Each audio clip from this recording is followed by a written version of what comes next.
이마트 2022년도 1분기 실적을 스루풋 회계로 분석을 해서 연말 매출을 예상해 보는 것으로 진행하겠습니다.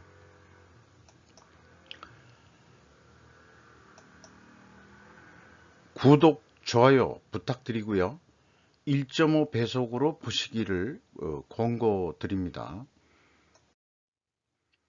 주가를 보면은 11만 6,500원으로서 2021년 말보다 34,500원이 하락했습니다. 장부 가격 대비 31%밖에 시장에서 현재 대우를 받지 못하고 있습니다. 시가총액은 3조 1,733억 원으로서 작년 연말 대비 1조 원 가까이 시장 시가총액이 사라졌습니다. 또한 새롭게 소개하고 있는 ESG 기업 가치도 하락을 했는데 1조 7천억 원대가 하락을 감소를 했습니다. 5% 이상 주주명을 보면은요, 정용진 씨가 18.56%, 이명희 씨가 10%, 두 분을 합치면은 28.56%죠. 국민연금공단을 제외하고 국내 그 주요 주주들이 그렇습니다. 근데 그 외국인 지분율을 보면은 28.02%로 이 두 분의 지분율보다는 약간 그 하회하게 그 투자를 하고 있습니다. 이런면은 제가 그 상상을 해보면은 외국계 자본들이 우리가 그 당신네 기업을 그 콩나라 판나라 이렇게 집에 경영 간섭을 하려는 게 아니고 당신네들이 장사 잘 되면 이익 배당을 좀 받을 목적으로만 투자를 한다는 것을 간접적으로 그 시사하는 거 아닌가 하는 생각을 좀 해보게 됩니다. 반대로 삼성전자 같은 경우에는 이 오나들이나 그 관계 뭐 이런 그 국내 자본을 뛰어넘어서 50%를 넘게 외국 자본이 가지고 있는 것은 실질적으로 경영 간섭을 넘어서 기업을 지배하는 목적으로 그렇게 그 투자를 했다고 저는 그렇게 판단이 됩니다. 포스코 홀딩스도 마찬가지고요. SK 하이닉스도 마찬가지고 국내 그 굴지의 대기업들이 이미 외국 자본에 넘어간 것이나 마찬가지가 되겠습니다. 그렇죠. 그 역사를 뭐 얘기하는 것은 괜히 그 시간이 가는 얘기고요. 손익 내용에 와서 매출은 3조 8천억 원대로서 1%가 증가를 했습니다. 그리고 매출 재료비는 0.8% 증가했어요. 그러면 그 재료비가 적게 증가했으니까 스르풋은 1.5% 상승을 했고 1조 원대에서 1.5% 상승을 했고 스르풋율은 0.1%가 상승을 했습니다. 운영비용은 그런데 이제 4%나 증가했습니다. 스루풋 증가에 비해서는 3.5% 이상 더 크게 증가한 거죠. 그 결과 TOE 생산성은 일정 공구로서 0.03포인트가 하락을 했습니다. 이것은 다르게 비유로 얘기하면은 연초에 1억 원 가지고 장사를 했다면 3월 말에 900만 원밖에는 못 본 거다. 작년 3월 말에는 1억 가지고서 3월 말에 1200만 원 벌었는데 이런 얘기가 되겠죠. 영업이익은 906억 원으로서 그 원가 회계하고 차이는 상품 같은 경우에는 근본적으로 그 유통업은 차이가 없는데 여기 그 차이가 있는 것은 이마트 스스로 생산하는 제품 이런 것들이 있는 것으로 그렇게 파악이 됩니다. 문제는 분기 보고서에 재고자산 명세를 비공개하고 있다는 얘기죠. 이것은 결코 바람직하지 않습니다. 분기 보고서는 약식으로 그 공시할 수 있다. 하는 금감원의 어떤 단수 조항이 있는 것 같은데, 그래서들 이제 많이들 그 생략하지만은 주가를 중시하고 그 주주들한테 그 신뢰를 얻으려는 그 자세를 가지고 있는 기업들은 다 공개를 합니다. 자세하게. 그런데 이런 측면에서는 그 오나인 정용진 씨의 그 뜻을 그 운영진들이 헤아리지 못하고 있는 거 아닌가 하는 생각이 들어가네요. 모든 문제는 물론은 이제 이 병목 위에 있는 거죠. 위에 있긴 하지만은 실무진이 그런 것들을 좀 뛰어넘어서 더 기준보다도 더 공개하는 건 누가 뭐라고 안 그러거든요. 분기마다 이런 걸 좀 해주는 데가 더 많은데 이마트처럼 그 대형마트에서 뭐 약식으로 이렇게 그 편의만 보려는 그런 것은 좀 곤란하지 않겠냐 이런 생각이 들어갑니다. 비용의 성격적 분류를 크게 매출원가 재료비와 운영비용으로 분리를 해서 디커플링해서 분석을 하면은 매출 원가 재료비는 0.8% 증가했고 운영비용은 4%가 증가를 했습니다. 그리고 가공비가 1% 있습니다. 이게 아마 그 이마트 가면은 어떤 그 초밥이라든지 아니면 닭튀김이라든지 등등 자신들이 또 만들어서 그 판매하는 것들이 있거든요. 음식류에. 이런 것들의 어떤 그 현장 가공비가 1%에 해당한다. 이렇게 볼 수 있을 것 같습니다. 그래서 원가 회계하고의 차이점이 또 발생되는 거고요. 비용의 성격적 분류를 넘어 다음에 PQ 총제조 비용의 그 차이는 없습니다. 유통은 원래 또 그래야 맞는 거라고 생각이 되고요. 그 다음에 이제 주요 비용을 보면은 인건비가 이제 3,069억 원이 집행이 됐는데 전년보다 0.1%가 감소를 했습니다. 그리고 분기 그 연봉은 그 1,250만 원, 작년하고 똑같아요. 그러나 이제 그 퍼센테이지로 보면은 0.1%가 인하가 됐습니다. 이게 이제 그 임금 본봉이 깎였다기보다는 약간의 그 잔업시간 등등에 은해 가지고 좀 내려간 거로 그렇게 산출이 되는 것 같아요. 그런데 이제 평균 임금을 보면은 5천만 원이거든요. 이거는 이마트가 상상외로 임금 수준이 낮다. 이 앞전에 편의점 리테일 업체인 GS 리테일하고 그 BGF 리테일 CU를 했는데 CU가 거의 6천만 원 선이었고, 5천만 원 선이었거든요. 그리고 이제 GS 리테일이 이제 6천만 원 선이에요. 그러면은 이게 그 현장에서 일하시는 분들의 연봉이 CEO 정도 수준이 되겠다. 이렇게 이제 비교가 되겠네요. 지급 수수료는 그 8.7%나 증가를 했습니다. 재고자산 매출원가 회계 투명성 2단계, 3단계는 2단계는 그 일치를 합니다. 이건 뭐 전체 재고자산을 했으니까 그 뭐 할 수 없이 제가 맞춰준 거나 마찬가지고요. 현금 흐름표 기준 차이가 있습니다. 갭이 있습니다.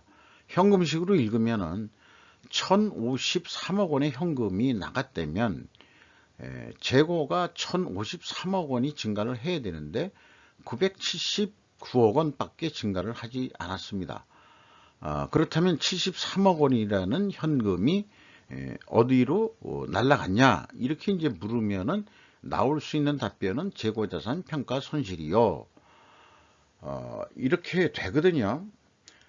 그런데 그 이마트처럼 주로 그 식품, 푸드, 뭐 또 베버리지라고도 표현되는 그런 것들이 있죠. 그런 것들이 그 평가 손실이 발생한다는 것은 재고 관리를 제대로 못하고 있다. 그 신선식품이라든지 등등 또 포장 뭐 이런 것들이 있는데 재고 회전율이 좀 높고 잘 관리한다 그러면은 회계에서 아무리 인정하는 재고자산 평가 손실 작업을 한다 그래도 하지 않는 것이 바람직한 거고요. 그 다음에 이제 그 회계에서 그 세무회계에서 인정한다고 해서 평가 손실 작업을 한다고 그러면은 평가 손실만큼 그 매출원가가 증가해 가지고 매출 이익을 적게 나오는 그런 역할을 하게 되거든요. 이런 것을 좀 안 하는 기업이 있었으면은 저는 좋겠다 하는 희망사항은 항상 가지고 있습니다. 경영평가 지표에 와서 제거 회전율이 떨어졌고요. 그 다음에 TOE 생산성도 떨어졌습니다. 이것을 보면은 상품 매입 가격은 분명히 그 상승했을 것 같아요. 계속해서 저는 라면 샘플만 하나 가지고 얘기하는데 주구장창 라면을 좋아해서 그런 것도 있지만 생각나는 게 우선 그렇습니다. 라면 가격도 올랐거든요. 그러면은 그 자기네들이 매입하는 가격은 올랐는데 정책상 롯데마트라든지 또 대형 어떤 또 홈플러스도 있죠. 그런 데하고 경쟁을 하다 보면은 자기네가 매입한 인상률보다도 판매 가격은 좀 크게 반영을 하지 못한 경우, 그럼 역으로 이제 그 생산성이 떨어졌다는 것은 가격이 인하됐다 그러는데, 가격이 내려갔다기보다는 상품 매입원가에 상대적으로 비례해서 크게 올리지 못했으니까 그것이 제품 가격이 하락했다. 이렇게 이제 그 표현해 볼 수도 있는 거라고 생각을 합니다. 그리고 다시 새롭게 다시입니다만은 이거 그 녹화 전에 그 스루프트회계 미국의 전문 업체인 그 과학경영이라는 회사의 그 닥터 리자 랭 박사 그 홈페이지에서 강조한 이 ROI를 저도 이거를 전에 넣었었는데 이거 너무 불필요할 것 같다. 이렇게 되는데 재고를 이제 그 인베스트먼트 투자로 보는 거죠. 투자를 해가지고 그만큼 그 이득을 얼마나 받느냐. 그러니까 여기 이제 T에서 OE를 뺀 게 이제 그 실제 그 영업 이익이거든요. 그죠? 그러니까 그게 이제 0.08로 떨어졌다. 0. 작년 동기에는 0.12였는데 그럼 0.04 그 포인트가 떨어졌다. 이런 얘기가 되겠거든요. 그러니까 이런 거는 이제 주가 하락 요인으로 바로 이제 우리가 인식을 할 수 있고, TOE 생산성을 봐도 그렇고, 재고 회전율도 그렇고, 다 마이너스거든. 그래서 이렇게 다 같이 하락을 하면은 두 개가, 이제 세 개까지도 비유해서 이제 볼 수 있게 됐는데요. 이 TOE 생산성하고 ROI는 이제 동반해서 볼 수 있는 그런 성격이 될 것 같고요. 제거 회전율은 이제 그 독립적인 또 변수로서 또 볼 수 있는 상황이 되겠습니다. 그걸 연결해서 보면은 다 같이 내려갔으면은 재고자산 매출원가 회계 투명성은 일단은 그 투명하다고 가정을 합니다. 그럼 아까 얘기한 대로 이게 그 투명 과정을 입증을 하려면은 원재료 상품 매입 가격이 상승이 했던가 또 판매 가격이 내려갔던가 두 개를 그 동시에 만족시켜줘야 이 투명 과정은 성립이 된다 할 수 있겠습니다. 아마 그 성립이 될 거예요. 그런데 아까 그 현금 흐름표의 이 갭들 이런 것들이 더 공개를 좀 노출을 좀 해줘야 되는데 그것들이 좀 안 된 게 좀 문제인 거죠.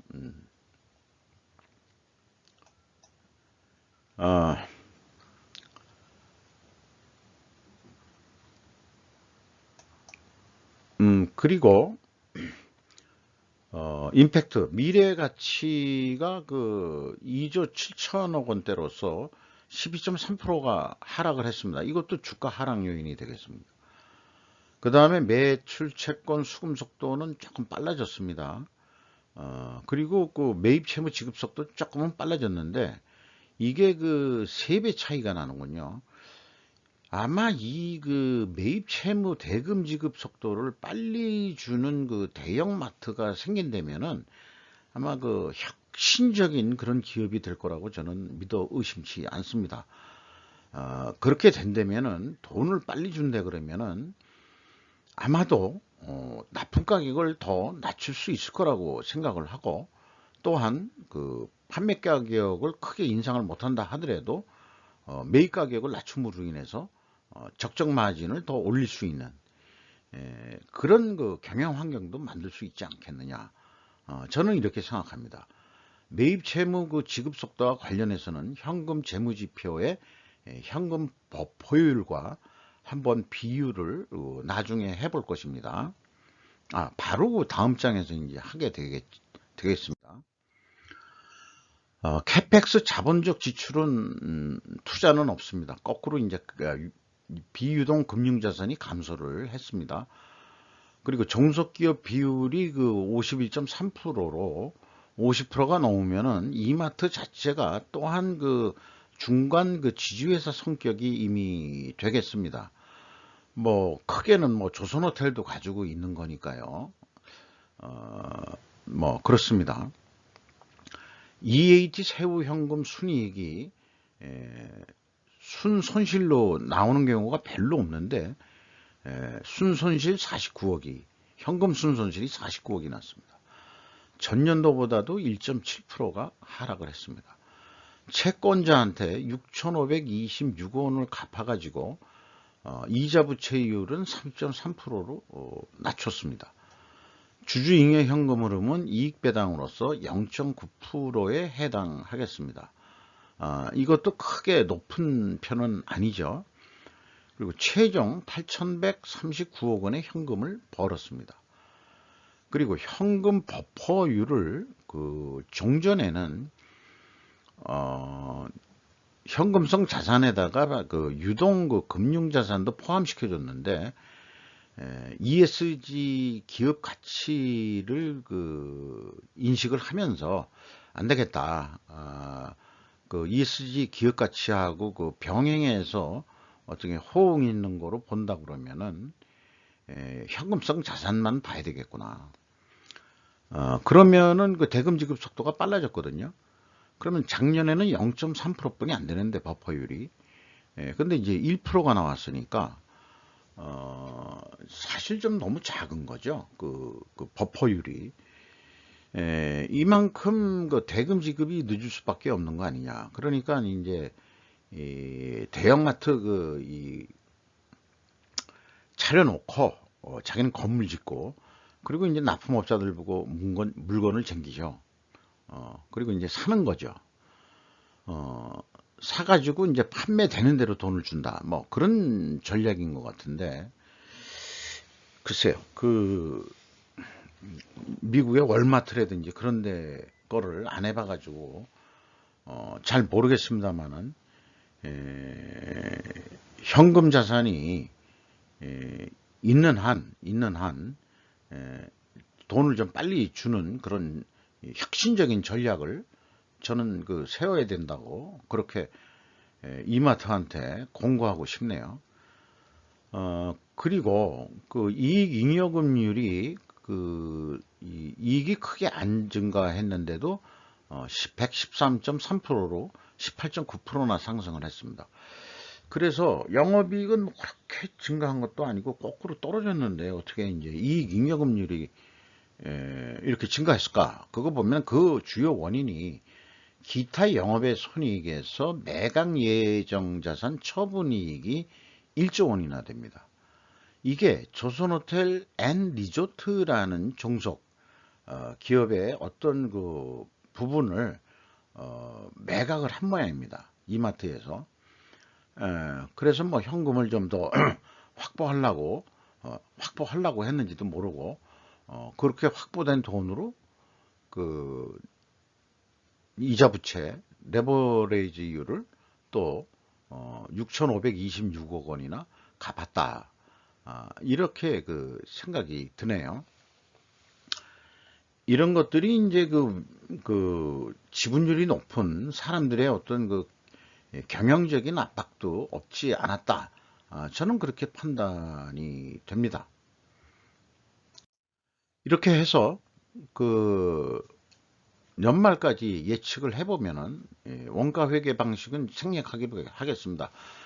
영업이익이 큰 차이가 없기 때문에 그냥 1분기를 100으로 보면은 그 4배 하면 되거든요. 그래서 산식상으로는 1 더하기 300% 해가지고 한 15조 5천억 정도가 매출이 예상이 됩니다. 그리고 손익분기점 함수가 있는데 이것은 그 원가 회계에서는 나올 수 없는 산식이죠. 결국은 손익분기점이란 것은 스루풋을 알고 있어야만 되는 것입니다. 잠깐 실례하겠습니다.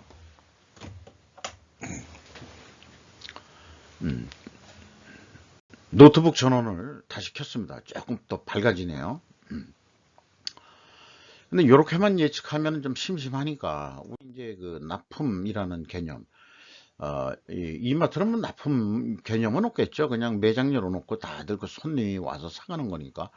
사업 계획이죠. 실질적으로 사업 계획을 한다 그러면은 그 예상했던 거로 한 15조 5천억을 하겠다고 이제 오너한테 얘기를 하면은 조시다 15조 5천억을 하면은 그 열심히 일한 거로 그 인정하겠시다. 정영진 씨가 아마 그렇게 얘기를 한다면은 아마 3,593억 원은 벌 수 있을 것이다. 뭐 이렇게 이제 예상이 되는데요. 그런데 이 유통업이라는 게 그 지금 재고 회전율이 10.2회전이었거든요. 이거를 한 달에 한 번 회전하면 안 되냐. 이런 그 야망을 가지고 좀 재고 회전율을 그 BGF 리테일이 재고 회전율이 엄청 좋거든요. 그 뭐 GS 리테일은 아예 못 따라옵니다. 그 BGF 리테일을 그런 모양새로 해가지고 전국적으로 이마트 매장이 많이 있다 하더라도 어떻게 해서든지 재고 회전율을 한 달에 한 번 정도는 좀 돌아야 되지 않겠냐. 그렇게 되면은 재고자산 평가 손실도 할 작업도 없고 더 느린다면은 그렇다면은 이게 그 15조가 아니고 12회전만 해도 매출은 20조 가량 올릴 수 있다. 이런 결과가 나오고요. 만약에 매출이 안 증가하더라도 재고 회전율을 향상한 효과는 이익의 증가로 나타날 것입니다. 왜냐 그러면은 낭비적인 요소를 그만큼 없앨 수 있거든요. 그렇게도 이제 해석을 할 수 있는 겁니다. 그러면은 20조 원을 한다면은 무려 영업이익은 1조 거의 5천억 원 정도로 영업이익 마진을 남길 수 있다. 이런 점을 좀 강조드리면서 제가 재고 회전율은 아주 종합적인 그 상징이거든요. 경영에. 그래서 재고 회전율 상승을 전 조직이 공동 목표로서 강력하게 시행해야 되는 그런 것이라고 봅니다. 제가 이 예측을 하는데 굿 이너프라는 용어를 썼는데요. 굿 이너프라는 용어를 이 신세계나 이마트 쪽에서도 쓰고 있는 거로 그렇게 되는데 어디 쓰느냐면 노브랜드 그 버거 거기 그 메시지에 그런 게 있죠. 가격이 싸도 충분하다 하는 식으로 굿 이너프라는 용어를 쓰고 있습니다. 그러니까 이런 예측은 굿 이너프한 그런 예측이 되겠다. 이렇게 좀 말씀드리면서 이마트의 분석 내용을 마치도록 하겠습니다. 감사합니다.